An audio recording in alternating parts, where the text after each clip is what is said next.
किसान आंदोलन को तेज करने के चक्कर में हुआ आज का रेल रोको आंदोलन पूरी तरीके से फ्लॉप शो साबित हुआ। पंजाब और हरियाणा में कुछ जगहों पर पटरी पर बैठे किसानों की अच्छी खासी तादाद जरूर दिखी, लेकिन दूसरे तमाम राज्यों में रेल रोको का ये आज की कॉल बेअसर साबित हुई। आंदोलनकारी किसानों को अब की बार भी आम आदमी का साथ नहीं मिला।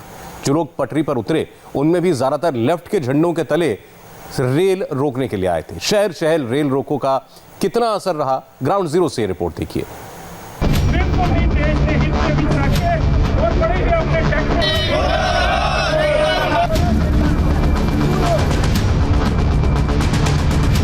किसान आंदोलन में बस इसी फंसाने की तस्वीर आनी बाकी थी। मुरझाए आंदोलन में जान फूंकने की ये कोशिश भी नाकाम रही।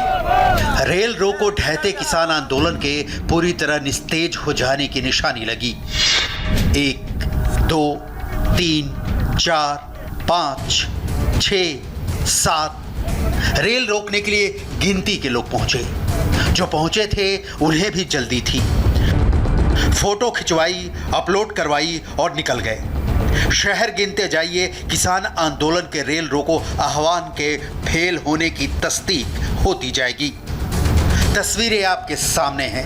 कहीं चंद लाल झंडे हैं, फसल हमारी आपकी, जमीन हमारी आपकी, कहीं बेहद कमजोर नारे लगाने की आवाजें हैं, किसान मजदूर एकता जिंदाबाद, कहीं आंदोलन की औपचारिकता निभाने की मजबूरी लगी। ये सब किसान यहाँ बैठ गए, अपने झंडे बैनर के साथ आए हैं और तिरपाल लगाकर बैठने का इंतजाम करके आए हैं। ये सोनीपत की तस्वीर है। आपको बता दें, सिंघू बॉर्डर जहाँ ये आंदोलन का एपिसेंटर है, वहाँ से 15 किलोमीटर दूर है और यहाँ किसान मजदूर संघर्ष समिति के बैनर के साथ ट्रैक पर किसान इस वक्त मौजूद हैं और यहाँ से कोई भी ट्रेन इस वक्त आ जा नहीं रही है। हमने रेल रोको आंदोलन को हर बड़े शहर में ग्राउंड पर जाकर देखा। समझना चाहा कि किसानों के रेल रोको अपील को देश की आवाम ने कितना समर्थन दिया। जो तस्वीरें हमने कैमरे में कैद की वो आपके सामने है। दिल्ली, गाजियाबाद, अमृतसर, चंडीगढ़, लखनऊ, पटना, जयपुर, मुंबई, देशव्यापी रेल रोको आंदोलन की यही मुकम्मल सच्चाई है। 26 जनवरी की हिंसा का हश्र झेल रहे किसान आंदोलन की यही नियति है। तीनों कृषि कानूनों के खिलाफ किसानों का रेल रोको आंदोलन पूरी तरह फ्लॉप साबित हुआ। किसानों ने ये ऐलान किया था कि वो आज 12 बजे से लेकर 4 बजे के बीच में जगह जगह ट्रेनों को रोकेंगे, ट्रेनों पर फूल बरसाएंगे और रेल यात्रियों को चाय, बिस्किट और दूध ऑफर करेंगे। लेकिन गाजियाबाद रेलवे जंक्शन पर ऐसा कुछ भी देखने को नहीं मिला। यहाँ पर एक भी किसान आंदोलनकारी या किसान संगठनों से जुड़ा हुआ कोई भी कार्यकर्ता यहाँ पर नजर नहीं आया और यहाँ पर जो भी ट्रेनें हैं उनका परिचालन सुचारू रूप से चलता रहा। किसी भी तरह से रेल यात्रियों को रेल रोको आंदोलन के चलते किसी भी तरह की दिक्कत का सामना नहीं करना पड़ा। कोई दिक्कत नहीं। ये रेल रोको आंदोलन है, इससे कुछ असर हुआ? ये तो मुझे पता नहीं है। आपकी ट्रेन में कोई असर हुआ? कोई असर नहीं हुआ। उन्होंने रेल रोको का ऐलान किया था आंदोलन का, कहीं आपकी ट्रेन कहीं रोकी किसानों ने? हमारी ट्रेन कहीं रोकी। पटना से लेकर पलवल तक और जम्मू से लेकर बेंगलुरु तक किसान रेलवे ट्रैक पर उतरे तो, लेकिन उनमें आंदोलन की चिंगारी नदारद थी। इस वक्त मैं गौतम बुद्ध नगर जिले के दनकौर रेलवे स्टेशन पर मौजूद हूँ और यहाँ पर एक ट्रेन को यहाँ पर रोका गया है और रोक कर यहाँ पर लगातार जो कार्यकर्ता हैं वो यहाँ पर डिस्ट्रीब्यूशन कर रहे हैं और लगातार यात्रियों पर फूल बरसाकर, ट्रेन पर फूल बरसाकर उनका स्वागत भी कर रहे हैं और साथ ही उनसे संवाद भी कर रहे हैं और अपने इस विरोध को कि किस किसान का जो विरोध है इस कृषि बिल को लेकर वो पूरा उनसे जता रहे हैं, उनसे बता रहे हैं कि आखिर उनका विरोध क्यों चल रहा है और ये भी एक तरीका है ताकि वो अपना जो विरोध प्रदर्शन है वो भी जता सकें। हालांकि यहाँ पर जहाँ एक तरफ डिस्ट्रीब्यूशन चल रहा है, इस मौके पर प्रशासन भी पूरी तरह से तैनात है यहाँ पर। हालांकि इस आंदोलन का थोड़ा बहुत असर हरियाणा और पंजाब में देखने को मिला। पलवल में किसान रेलवे ट्रैक पर धरना देते दिखे। वहीं सुरक्षा को लेकर भी यहाँ पर इस वक्त इस अटोहा फाटक के पास पुख्ता तैयारी की गई है। आरपीएफ की तैनाती तो है ही, इसके साथ साथ हरियाणा पुलिस की तैनाती है, साथ ही साथ आरएएफ की तैनाती यहाँ पर की गई है और बड़ी संख्या में इस वक्त जवानों को यहाँ पर तैनात किया गया है। राइट कंट्रोल व्हीकल भी यहाँ पर रखा गया है ताकि अगर किसी भी तरीके की यहाँ पर कोई भी सुरक्षा व्यवस्था बिगाड़ने की अगर कोई कोशिश करता है तो उस पर उचित कार्रवाई भी की जा सके। और कई लोग ऐसे हैं जो यहाँ पर अपने ट्रैक्टर्स लेकर पहुंचे हैं। ट्रैक्टर्स लेकर अटोहा गांव से होते हुए ये पूरा कारवां जो है वो इस वक्त इस अटोहा के फाटक पर पहुंच चुका है और किसानों की संख्या आप देख रहे हैं कि कितनी बड़ी संख्या में एक किसान है जो इस अटोहा गांव के, इसके अलावा आसपास के तमाम गांव के ये किसान यहाँ पर पहुंचे हैं। अब आपको पटना में रेल रोको की ग्राउंड रिपोर्ट दिखाते हैं। जो पटरी पर बैठे थे वो तो ट्रेन आते ही भाग खड़े हुए। रेल के सामने चट्टान बने रहने की प्रतिज्ञा पल भर में ही हवा हो गई।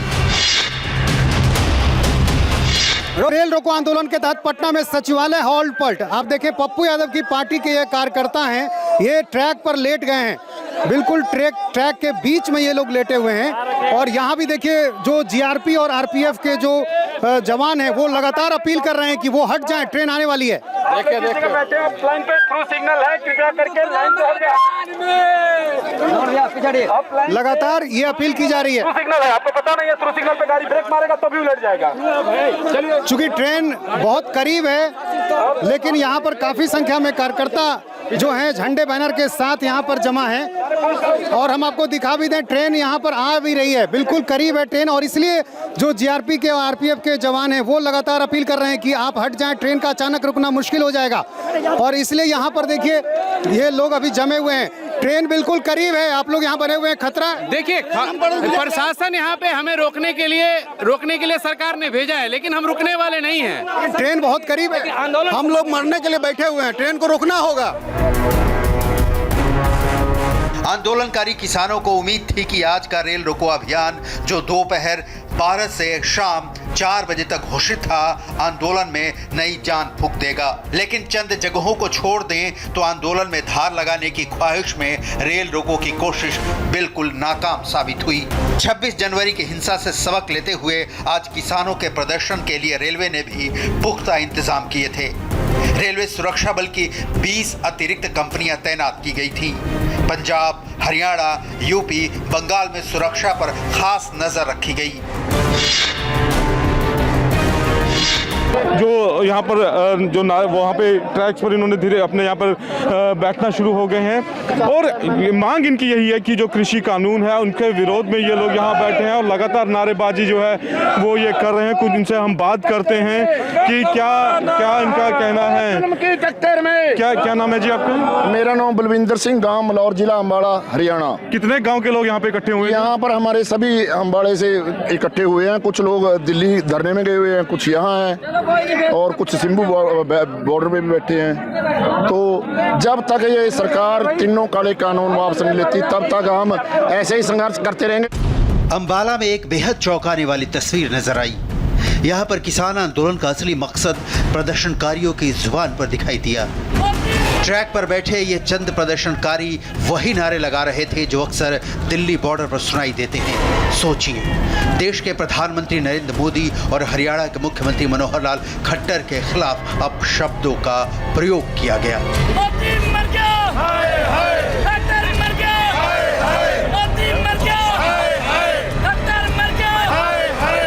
हरियाणा में रेल रोको का हर्ष देख चुके तो अब मुंबई में रेल रोको आंदोलन की सच्ची तस्वीर देखिए। कुर्ला स्टेशन पर रेल रोको आंदोलन का रत्ती भर भी असर नहीं दिखा।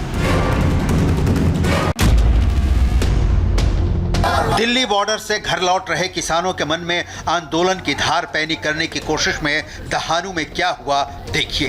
पटरी पर सीमित मात्रा में हाथ में लाल झंडा लेकर लोग पहुंचे हैं। जैसे वामपंथ की जिम्मेदारी निभाने की मजबूरी में इन्हें रेलवे स्टेशन पर बुलाया गया है। खड़ी ट्रेन पर चढ़कर लोग रेल रोको की खानापूर्ति कर रहे हैं। कृषि कानून का विरोध कर रहे हैं जो प्रदर्शनकारी किसान हैं वो डहानू रेलवे स्टेशन के अंदर आ गए हैं। आप देखिए यहाँ पर ये जो तमाम प्रदर्शनकारी किसान हैं वो रेलवे ट्रैक की दिशा में जा रहे हैं। आपको देखिए हाथों में इनके झंडा है, नारेबाजी की जा रही है। तीनों कृषि कानून जो है उसको वापस लेने की मांग की जा रही है। तीनों कृषि कानून को काला कानून बताया जा रहा है। सैकड़ों यहाँ पर जो प्रदर्शनकारी हैं वो डहानू रेलवे स्टेशन के 4 नंबर प्लेटफॉर्म पर आए और उसके बाद में यहाँ पर रेलवे ट्रैक पर चले गए हैं। दरअसल पुलिस लगातार इन्हें समझाने बुझाने की कोशिश कर रही है कि किसी तरह की कोई शोर हंगामा या फिर नारेबाजी ना की जाए, ट्रेन को रोकने की ना कोशिश की जाए। लेकिन उसके बावजूद जो तमाम प्रदर्शनकारी हैं उनकी वो अपनी जिद पर अड़े थे कि वो रेल रोको आंदोलन के लिए आए हैं तो रेल रोको आंदोलन करेंगे ही। और आखिरकार में आप देखिए यहाँ पर एक मेल ट्रेन है वो खड़ी हुई है और इस मेल ट्रेन के आगे प्रदर्शनकारी पहुँच गए हैं। डहानू रेलवे स्टेशन की तस्वीर है। नागपुर में भी ऐसा ही आलम दिखा। यहाँ स्टेशन के बाहर चंद लोग नारों की लफ्ज में रेल रोको आंदोलन का समर्थन करते दिखे। लोगों की संख्या इतनी कम दिखी कि जैसे फार्मर मूवमेंट में अब बस फॉर्मेलिटी निभाना भर रह गया है। 3 कृषि कानून को रद्द करने की मांग को लेकर नागपुर रेलवे स्टेशन पर आप ये देख रहे हैं संयुक्त किसान मोर्चा के साथ साथ महाराष्ट्र राज्य शेतकरी यूनियन के चंद लोग यहाँ पर प्रदर्शन कर रहे हैं। पुलिस ने आरपीएफ और जीआरपीएफ ने पूरे इसको छावनी के रूप में तब्दील कर दिया है। बातचीत करते हैं कुछ नेताओं से, क्या कहा जाए, चंद लोग यहाँ पे पहुंचे हुए हैं। देखिए ये नागपुर मेट्रोपॉलिटन शहर है और संयुक्त किसान मोर्चा ने पूरे देश में रेल रोको का आह्वान किया है। उस आह्वान के तहत हम नागपुर में आंदोलन कर रहे हैं। रेल रोको आंदोलन की सबसे निराश कर देने वाली तस्वीरें अहमदाबाद से आई। रेलवे स्टेशन पर रेल रोकने के लिए एक आदमी भी नहीं दिखा। रेल रोको अभियान गुजरात में बिल्कुल औंधे मुंह गिर गया। ट्रेनें अपने निर्धारित वक्त से रवाना हुई और निर्धारित वक्त पर अपनी मंजिल तक पहुंची। कहीं कोई बीच में अड़ंगा नहीं। निर्णय कपूर अहमदाबाद स्टेशन पहुंचे। किसान संगठनों द्वारा दिए गए रेल रोको आंदोलन का गुजरात में कहीं इस पे भी कोई असर नहीं दिख रहा है। गुजरात में अभी तक कहीं से कोई समाचार नहीं आया है रास्ते में गाड़ियां रोकने का, ट्रैक जाम करने का। हालांकि जो रेलवे प्रशासन है और आरपीएफ ने अपने ही तरफ से बंदोबस्त जो है वो कर रखे हैं। यहाँ अहमदाबाद मंडल में भी और बड़ौदा और भावनगर डिवीज़न में भी सभी जगह पे जहाँ ऐसी आशंका है कि किसान रास्ते पे आ सकते हैं, ट्रैक्स पे आ सकते हैं, लेकिन कहीं से भी कोई समाचार नहीं है। और मैं आपको बता दूं कि यात्री गाड़ियां जो हैं और माल गाड़ियां जो हैं उन सभी का मूवमेंट सुचारू रूप से चल रहा है। अहमदाबाद के रेलवे स्टेशन पे हम इस वक्त खड़े हुए हैं और आप देख सकते हैं जो गुड्स ट्रेन है वो बाकायदा उनका मूवमेंट जो है काफ़ी स्मूथ मूवमेंट चल रहा है। जो माल गाड़ियाँ उन्हें भी कहीं पे भी रोके जाने की कोई खबर सामने नहीं आई है। यह पहली बार नहीं है कि आंदोलनकारी किसानों को देश के आम आदमी का समर्थन नहीं मिला। यह पहली बार नहीं है कि आंदोलनकारी किसानों को देश के आम आदमी का समर्थन नहीं मिला। 8 दिसंबर 2020 को किसानों ने भारत बंद का आह्वान किया। बंद बिल्कुल नाकाम रहा। 21 दिसंबर 2020 को एक दिन की भूख हड़ताल रखी गई थी, इसमें भी समर्थन नहीं मिला। 25 दिसंबर 2020 को हरियाणा में टोल नाका फ्री कराने की कोशिश की गई जो फेल हो गई। 26 जनवरी 2021 को दिल्ली में ट्रैक्टर परेड निकाली गई। प्रदर्शन के दौरान हिंसा हुई यानी आंदोलनकारी फिर फेल हो गए। 6 जनवरी 2021 को दिल्ली यूपी छोड़कर देश भर में चक्का जाम का आह्वान किया गया, ये भी फेल रहा।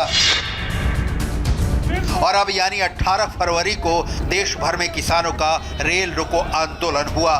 तस्वीरें बताती हैं कि ये भी फेल रहा।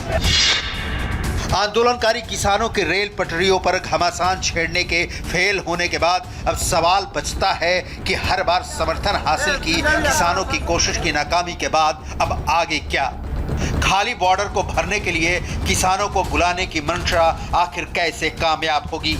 किसान आंदोलन के नेताओं को ये सोचने की जरूरत है।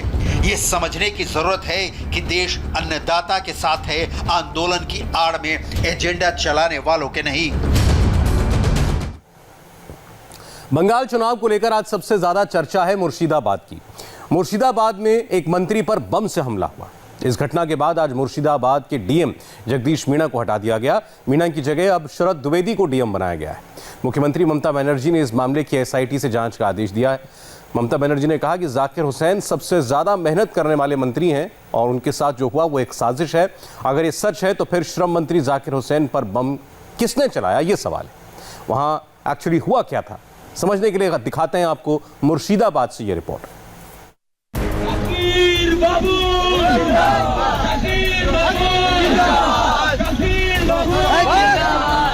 तारीख 17 फरवरी 2021,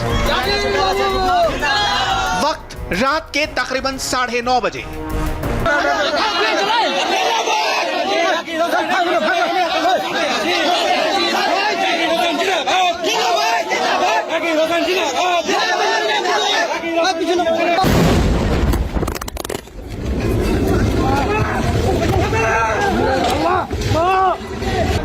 जगह मुर्शिदाबाद का निमतिता रेलवे स्टेशन का प्लेटफॉर्म नंबर 2।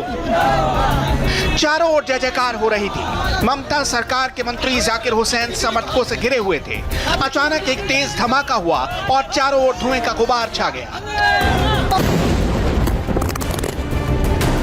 बंगाल सरकार में मंत्री जाकिर हुसैन पर क्रूड बम से हमला हुआ। जाकिर हुसैन कोलकाता के लिए ट्रेन पकड़ने निमतिता स्टेशन पहुंचे थे, तभी प्लेटफॉर्म पर क्रूड बम से अटैक हुआ।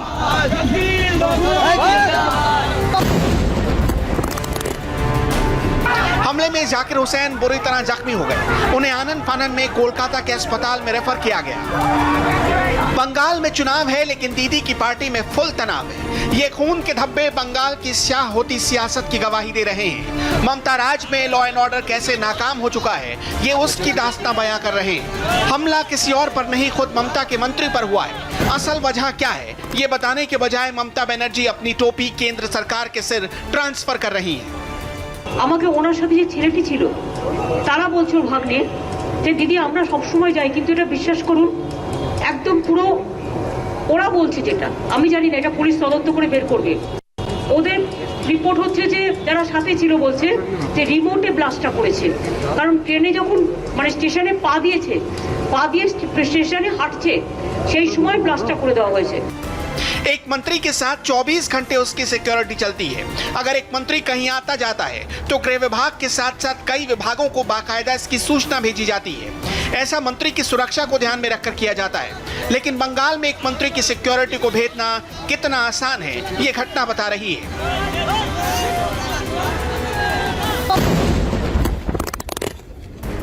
जब दीदी की सरकार पर सवालों का बौछार होने लगा तो खुद की नाकामी पर पैबंद चढ़ाने के लिए ममता बनर्जी ने इन्वेस्टिगेशन का दाव चल दिया।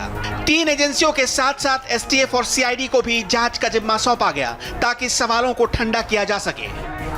पूरी डिटेल्स इन्वेस्टिगेशনের কথা বলবো না, বলা উচিত। Let the investigation is over. কিন্তু প্রাইমারি স্পেসে যে সমস্ত সার্কামস্টেন্সেস যা লোকাল ছেলে মেয়েদের কাছে শোনা যাচ্ছে তাতে মনে হচ্ছে যে এটা প্ল্যানফুলি করা হয়েছে। এবং প্রথম কথা হচ্ছে যে এটা রেল স্টেশনে যে হয়েছে, রেল স্টেশনে তখন নাকি রেলের কোনো পুলিশ টুলিশ কেউ ছিল না এবং সেই সময়টা জায়গাটা অন্ধকার ছিল, মানে আলো ছিল না। এবং এই যে সার্কামস্টেন্সেস যে এভিডেন্সগুলো যেগুলো বলছে, আর rail inside the railway station it's a rail property. এটা ল অ্যান্ড অর্ডার মানে স্টেটের এটা নয়। স্টেটের ল পুলিশকে ডাকলে তবে স্টেট এফআইআর করতে পারে, জিআরপিএফ এফআইআর করতে পারে, but it's a railway property. আমি জানি না রেলওয়ে এত বড় ঘটনার পরে কি করে এটাকে ক্যাজুয়ালি নিচ্ছে। It's a very big conspiracy এবং আমরা মনে করি যে এটা 17 फरवरी को दीदी के मंत्री जाकिर हुसैन को मुर्शिदाबाद से कोलकाता आना था और इसकी जानकारी तकरीबन दर्जन अधिकारियों को थी। एसपी एडीजी से लेकर डीजीपी तक के थी, लेकिन ममता के अधिकारी ममता दीदी के अलावा किसी और को पहचानते ही नहीं है, या यूं कहें दीदी के अलावा सबका कद पश्चिम बंगाल में बौना हो जाता है। टीएमसी का चरित्र देखिए, मंत्री पर बम से हमला हो गया, जवाब देने के बजाय उसके कार्यकर्ता हाथों में बैनर तख्ती लेकर सड़क घेरने लगे, लोगों को परेशान किया जाने लगा। सवाल ममता बनर्जी से पूछा जाना चाहिए था, लेकिन सवाल दीदी की सरकार से होने चाहिए थे, लेकिन सवाल हो रहा था बीजेपी और केंद्र से।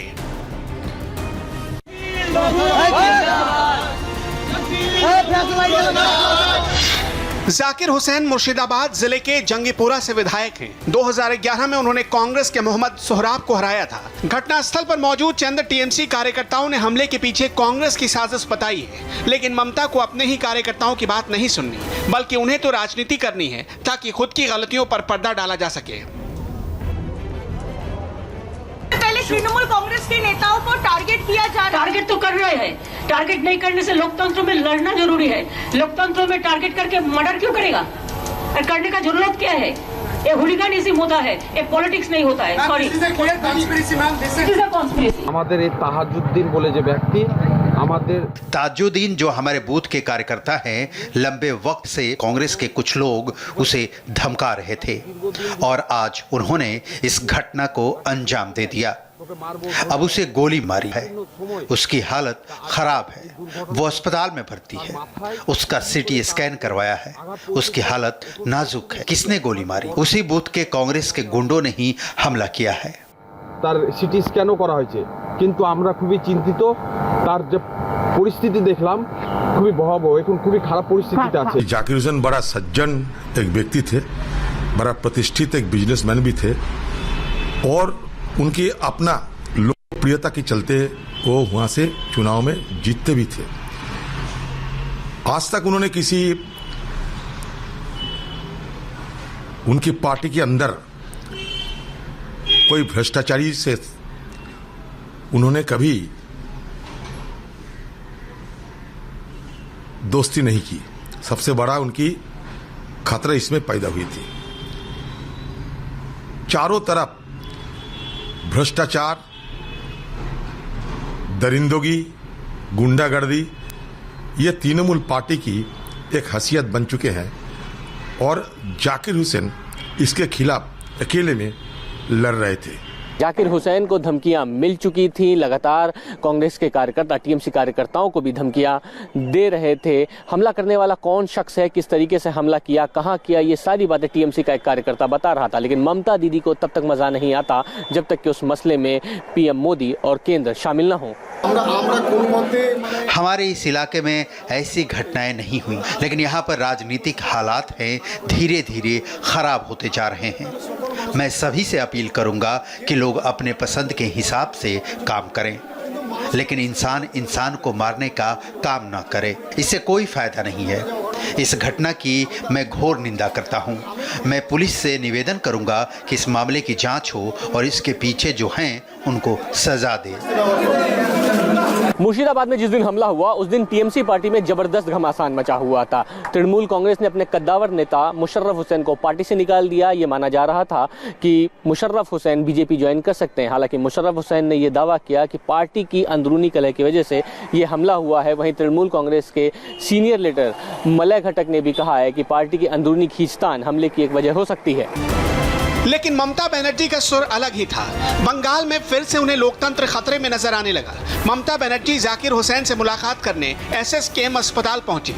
मुलाकात से निकलते ही ममता ने बीजेपी पर आरोप लगाना शुरू कर दिया। उनका आरोप था कि जाकिर हुसैन को बीजेपी अपने पास बुला रही थी, बहुत दिनों से लगी हुई थी, लेकिन वो नहीं गए। ममता ने गंभीर घायलों को 5 लाख, कम चोटे लोगों को 1 लाख रुपए मुआवजे का ऐलान किया। बार बार रेलवे और केंद्र सरकार को घेरने की कोशिश में लगी रही। लेकिन हादसे के पॉलिटिकल एंगल से हटकर जरा फैक्ट चेक भी कर लेते हैं। ममता का आरोप था कि यह चूक पूरी तरह रेलवे का मामला है, जबकि रेलवे का दावा है कि लॉ एंड ऑर्डर का सब्जेक्ट स्टेट सब्जेक्ट होता है। ममता का आरोप था कि हादसे के वक्त रेलवे का कोई भी सुरक्षा कर्मी वहां मौजूद नहीं था, जबकि इसके उलट रेलवे का दावा है कि उसके पुलिस कर्मियों ने ही घायलों को अस्पताल पहुंचाया। ममता का आरोप है कि इस हमले में रेलवे की मिलीभगत है, लेकिन रेलवे का दावा है कि 3 एजेंसियां मामले की जांच कर रही हैं और जल्द ही सब कुछ क्लियर हो जाएगा। कल रात में मालदा में निमतिता स्टेशन पे जो एक दुर्घटना हुई बम ब्लास्ट की, ये घोर निंदनीय है और रेलवेज इसकी भर्त्सना करता है और कंडेम करता है। नंबर 1। नंबर 2, वहाँ पे जो इंसिडेंट हुआ, हमारे एक आरपीएफ के आरपीएफ के रेलवे के जो बाकी लोग अधिकारी हैं, तुरंत उनमें जो इंजर्ड लोग थे उनको अस्पतालों में पहुँचाया गया। करीब 25 लोग इंजर्ड हैं, उसमें 10 को कलकत्ता के अस्पताल पहुँचाया गया। एंड रेलवे जो सरकार की स्टेट गवर्नमेंट की जो पुलिस है वो उसको इन्वेस्टिगेट कर रही है। Law and order is a state subject. Railway premises पे हुआ, दैट वाज इंसिडेंटल, वो कहीं भी और भी हो सकता था, अनफॉर्चुनेट इंसिडेंट। तो वो सरकारी पुलिस जो जीआरपी होती है स्टेट गवर्नमेंट के जो कंट्रोल में होती है उसको इन्वेस्टिगेट कर रही है। उन्होंने ने एफआईआर इस पर लॉन्च किया है और हम उनको पूरी मदद करेंगे इसको उसके तह तक जाने में। क्या है, बंगाल की पब्लिक से चालाकी की पूरी कोशिश में लगी रही ममता बनर्जी, लेकिन उनकी हर चाल पकड़ी जा रही है, हर झूठ एक्सपोज हो जा रहा है। चुनाव जीतने के लिए और कितना झूठ बोलेंगी ममता। अब एक खबर उन्नाव से, जहां असोहा थाना इलाके में पिछले 24 घंटों से हड़कंप मचा है। कल शाम को 3 नाबालिग लड़कियां संदिग्ध हालत में खेत में मिली। इनमें से 2 की मौत हो गई, एक अभी अस्पताल में है, जिंदगी और मौत के बीच झूल रही है। लड़कियों के परिवार का आरोप है कि बेटियों का मर्डर हुआ है। परिवार सीबीआई जांच की मांग कर रहा है। पुलिस ने घर वालों की शिकायत पर हत्या का केस दर्ज कर लिया है। हालांकि पुलिस का कहना है कि लड़कियों की मौत जहर से हुई है। पुलिस के मुताबिक पोस्टमार्टम रिपोर्ट में जहर मिला है। शरीर पर किसी किस्म के चोट के निशान नहीं है। आपको बता देंगे, कल शाम ये तीनों लड़कियां एक खेत में मिली थीं। रिश्ते में बहनें हैं और दोपहर 3 बजे के करीब घर से 500 मीटर की दूरी पर खेत में चारा लेने के लिए निकली थी। काफ़ी देर तक जब ये घर नहीं लौटी तो परिवार ने इनकी तलाश शुरू की, जिसके बाद इस खौफनाक वारदात के बारे में पता चला। इंडिया टीवी के संवाददाता आज सुबह से उन्नाव के इस गांव में हैं। उन्होंने गांव से लेकर उस खेत तक से ग्राउंड रिपोर्ट भेजी जहां पर ये लड़कियां मिली थीं।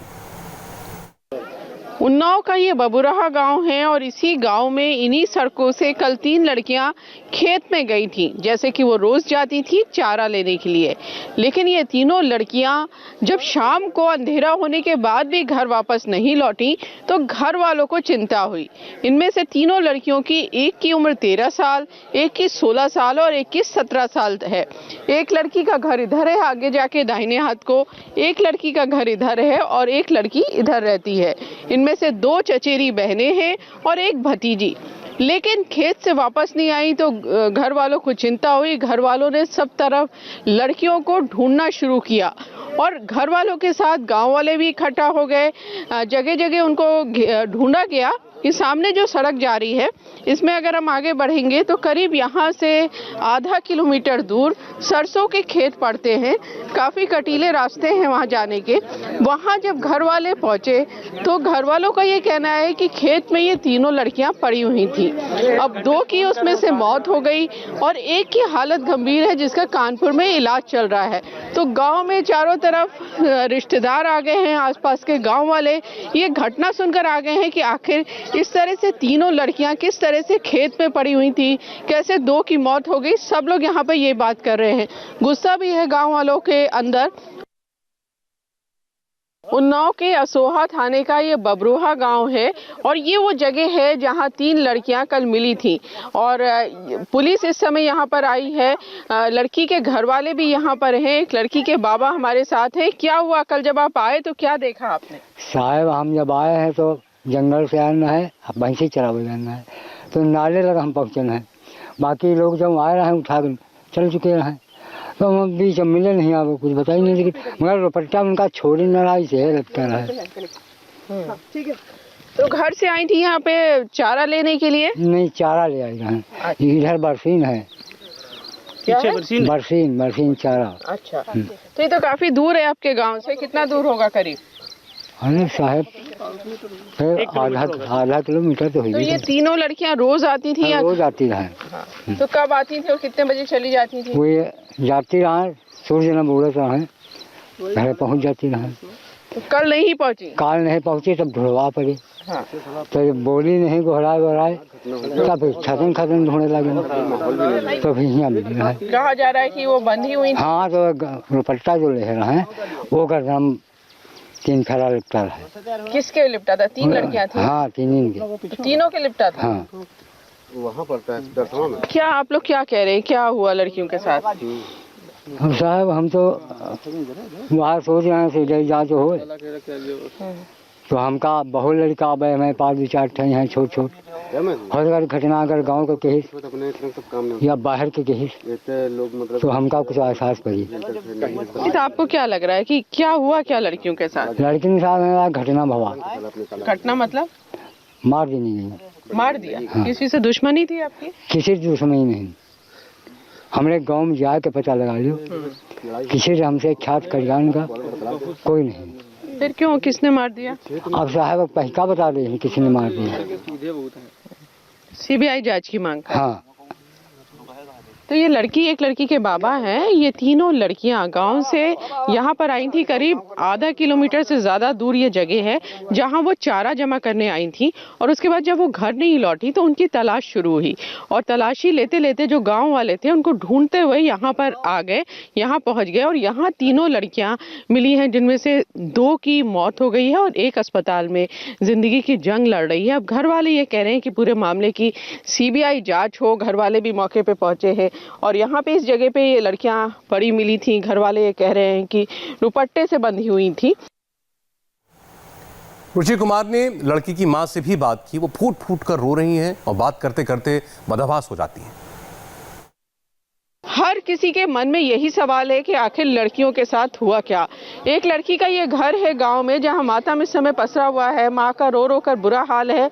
माँ जब ये लड़की वापस नहीं आई तो माँ खेत में ढूंढने गई थी। कल आपकी बेटी कितने बजे गई थी? बिटिया 3 बजे निकली खेत का। 3 बजे गई रहे। 3 बजे गई रहे। हम साथ चले गए। हम दूसरे खेत चले गए। हम गेहूं नोचित रहा। बिटिया कहा लगी हम बरसिंग काट लाई। बिटिया हमारे बरसिंग नहीं काटे जा पाई को रखते में पकड़ ली वही खेत माँ में अड़पा।